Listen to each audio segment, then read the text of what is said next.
So, Talk to Me Tuesday. For Tuesday, I think it's the 29th of November, the last week of November. I really have to think about doing the Christmas presents now. So, this would be a short Talk to Me Tuesday because I really don't have much to show you. And the next ones will probably also be because I have to sew some things for the Christmas presents for people that probably are looking at my Talk to Me Tuesdays, so I won't have much to show you. This time I didn't do much this week. I've met with my friends and we made other zippy strippy bags. This is the one I've made. It's a present for a friend of mine. I really like the hen fabric. It's so funny. This is the medium size, and I've showed you the small size, and the instructions are also for another bigger one still. But you can obviously do whatever size suits your zipper. I still have to decorate this. I thought about putting some of these felt flowers here on top, but I still haven't had the time to do it. So, and my friends were also happy about this project, and each of them has made a different bag. So my friends were also had fun doing it.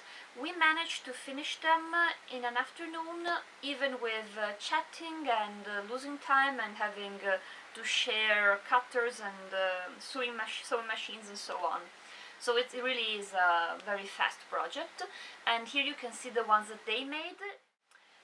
And this is one of the things I had to show you. The other one is that I managed to finish a bag that was lying around unfinished since I think almost a year, and this one is a Sassy bag. It's one of the patterns for the Lazy Girls designs.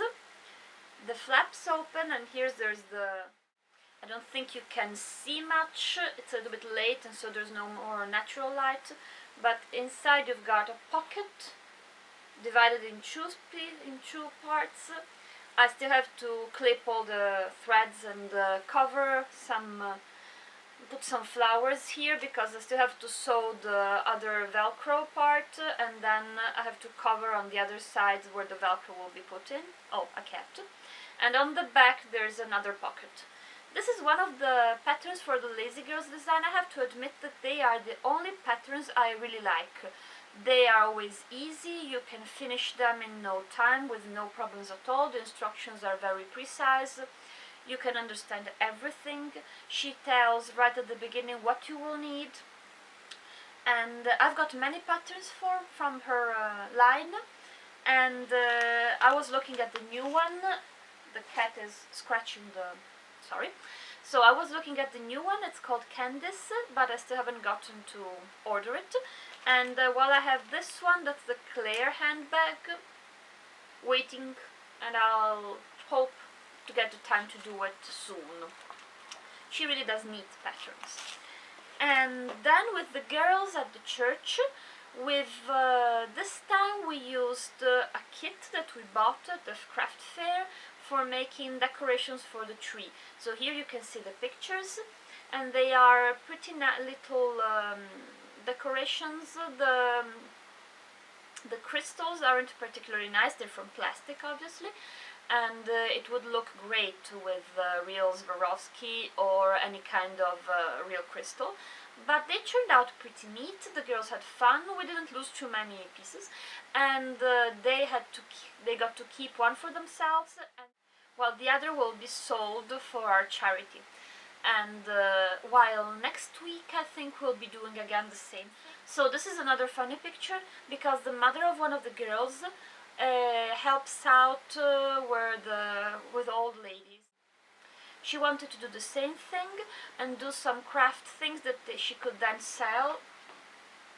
Sorry. For charity.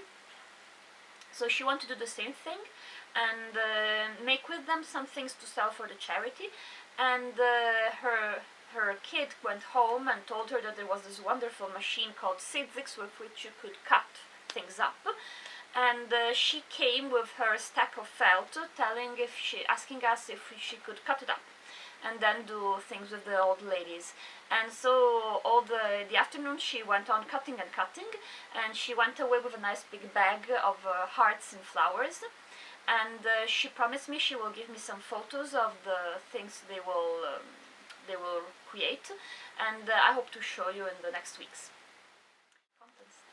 So if you're wondering what's behind me, it's a panel that I stitched some years ago. It was a contest, and it was pretty funny because you had to collect all kinds of small pieces of fabric lying around, and trims and buttons and so on, and then send it randomly to one of the other participants. And everybody had to do a panel with fixed size using all of the fabrics. Sorry, the cat is destroying the home in the meanwhile. So you had to do a panel using all the fabrics that were inside of the box that you received. So this was what I came up with, and I don't have right now the reference of the book. If somebody's interested, I can look it up. And it's a book that explains how to do fabric landscapes using all kinds of different strange fabrics. And one of the projects was a fish. So I made these 3 fishes, 1, 2, 3, using this kind of idea. And they've got some really ugly, if you let me say it, fabric, like this one here with these flowers, and this one was particularly difficult to find what to do with it.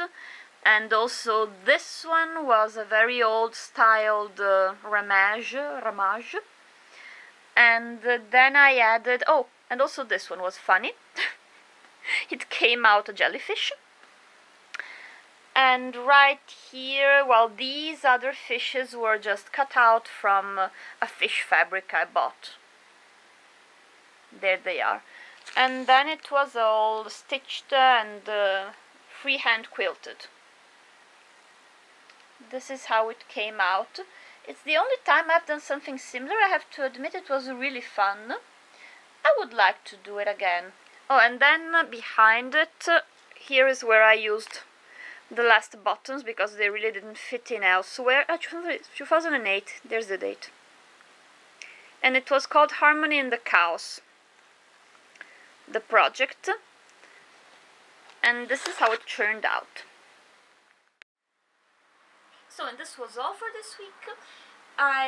Thank you for everybody who commented on my Korak. And now that everybody knows about it, I have to admit I'll have to go on with it. And this is it's a positive thing, because otherwise he risked again oblivion inside of the drawer of the abandoned projects. So we'll see us, I hope, next week, and have a very fun week. Goodbye.